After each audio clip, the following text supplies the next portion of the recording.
Many people have wondered what would happen if all the glacial ice on the planet melted. Some believe that it would be a water world with no land in sight, while others think that could never happen. But the Earth is changing in more ways than you might think on its own. Many might wonder how much of the Earth's current global warming trend is affected by humans.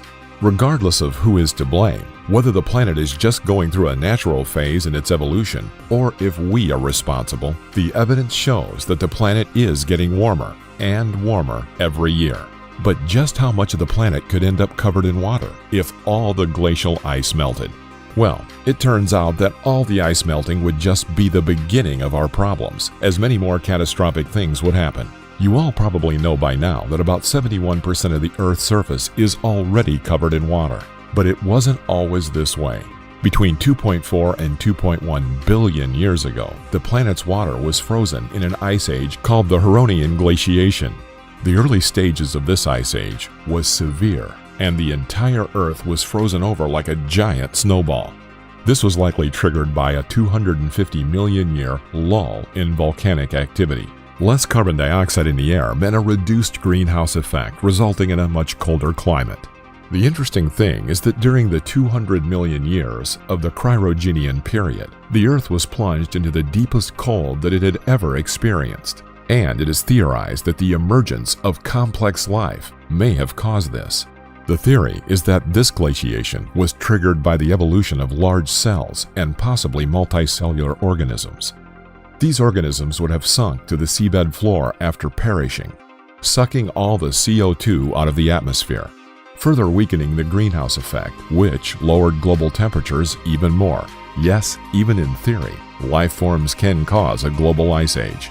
There is evidence that the planet's ice came and went in regular cycles, and that it's possible that it was driven in changes in the Earth's orbit, as well as what happened on the surface of the planet. When plants emerged and started to cover the Earth, they too pulled the CO2 out of the atmosphere. The reason we mention all of this is that regardless if we are or aren't responsible for the Earth's warmer climate today, evidence shows that the Earth goes through its own cycles of on and off ice ages. But it also proves that life can be responsible for changes in global temperature.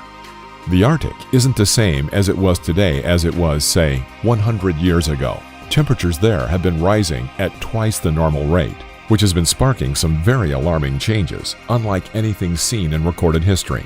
87% of Antarctica Peninsula glaciers have melted since 1945.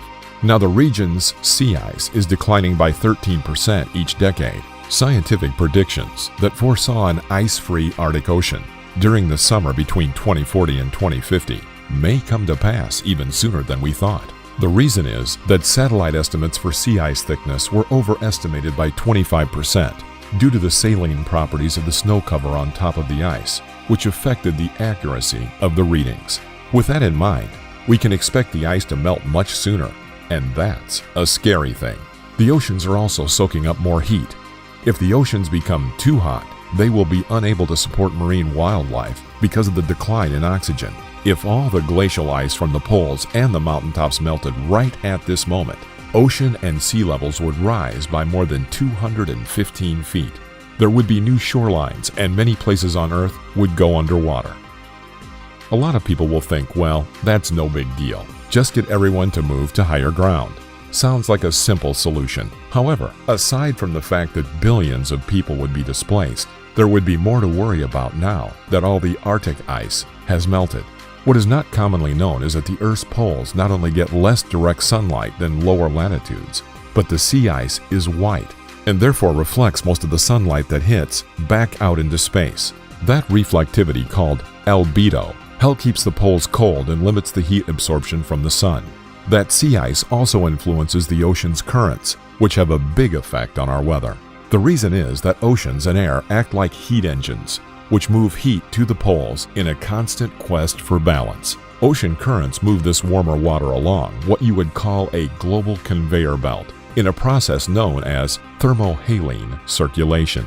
Without getting too technical, warming up the poles would disrupt Earth's overall heat flow, throwing weather out of control. It's no surprise that global warming has boosted severe weather in general over the decades. Massive hurricanes could form because there would be no sea ice, which limits the amount of moisture that moves from the ocean into the atmosphere. And super tornadoes, more powerful than any ever recorded, would touch down in many parts of the world. Another thing that sea ice does is insulate the air. It does this by limiting how much of the planet's warmth rises up to the surface and from the warmer water entering the poles. When sea ice melts and cracks, it becomes dotted with gaps, which lets this heat escape. But that's not all. Scientists have known for a long time that Arctic tundra and marine sediments contain large frozen deposits of methane gas, which, if released into the atmosphere, will increase greenhouse gases.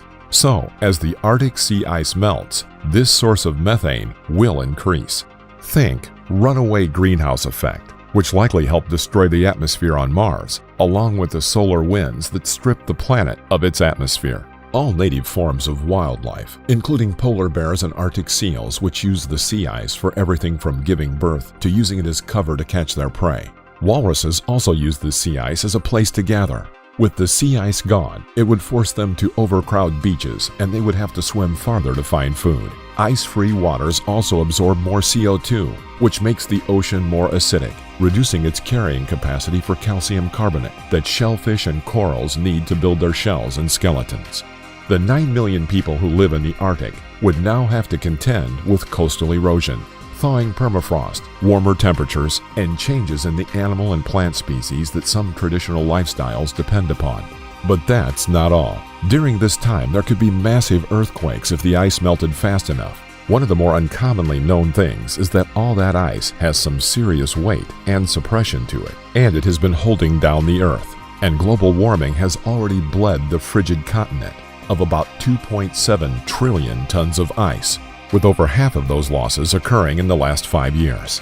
This loss of ice has already raised global sea levels by almost a half an inch. That doesn't sound like much until you realize how much ice has already melted. The Pine Island, Thwaites, Haines, Smith and Kohler glaciers, located in the Amundsen Sea embayment of West Antarctica, have all risen by a process called glacial isostatic adjustment. As the ice thins, the land immediately underneath the ice sheet quickly springs back in response to the loss of weight. A study showed that as the glaciers of Antarctica retreat, the land beneath is rising up 5 times faster than anyone thought, meaning that in 100 years, the land will be up 32 feet higher than it is today. And here is what it looks like. The amount of ice that has melted since 1992 until now has increased exponentially, and it is estimated that the rate of ice loss is 219 gigatons per year. That's 219 billion metric tons. That's a huge number to wrap your mind around. But we can use Olympic-sized swimming pools which require 2,500 metric tons of water to fill. Every second, Antarctica loses roughly triple this mass. This means that every 40 hours, Antarctica loses 1 gigaton, or 1 billion tons of ice. That's enough to fill 400,000 Olympic-sized swimming pools, which, if you put to scale, would equal New York's Central Park. Now imagine that for this 25-year period between 1992 and 2017, that Antarctica lost 109 gigatons of ice per year. That adds up to 2,710 gigatons of ice that is turned to water. You might be wondering if there's anything you can do to help stop global warming. Most climate scientists agree the main cause of the current global warming trend is human expansion of the greenhouse effect. Warming that results when the atmosphere traps heat radiating from Earth towards space. The industrial activities that our modern civilization depends upon have raised atmospheric carbon dioxide levels from 280 parts per million to 400 parts per million in the last 150 years. The United Nations said that a scientific panel concluded that there is a 95% probability that human-produced greenhouse gases, such as carbon dioxide, methane, and nitrous oxide, have caused much of the observed increase in Earth's temperatures over the last 50 years. Some of the things you can do are to buy anything reusable and be conscious of garbage and waste, and try to recycle everything. Saving gas by walking more or taking the bus can help, as well as planting trees. But it takes more than just a handful of people to make a change. It takes everyone to make an impact. Perhaps humanity will embrace this global threat on our planet, and governments will act fast enough to possibly reverse the damage. And for those people who procrastinate, the time for action is now, because we may just have an ally in our own sun. A periodic solar event called a grand minimum could overtake the sun perhaps as soon as 2020 and last through the year 2070. The results of this are diminished magnetism, infrequent sunspot production, and less ultraviolet radiation reaching the Earth, all bringing a cooler period to the planet that may span 50 years. The last time this happened was during the mid-17th century. It was called the Maunder Minimum and lasted between 1645 and 1715. During a longer span of time, when parts of the world became so cold that the period was called the Little Ice Age, which lasted from about 1300 to 1850.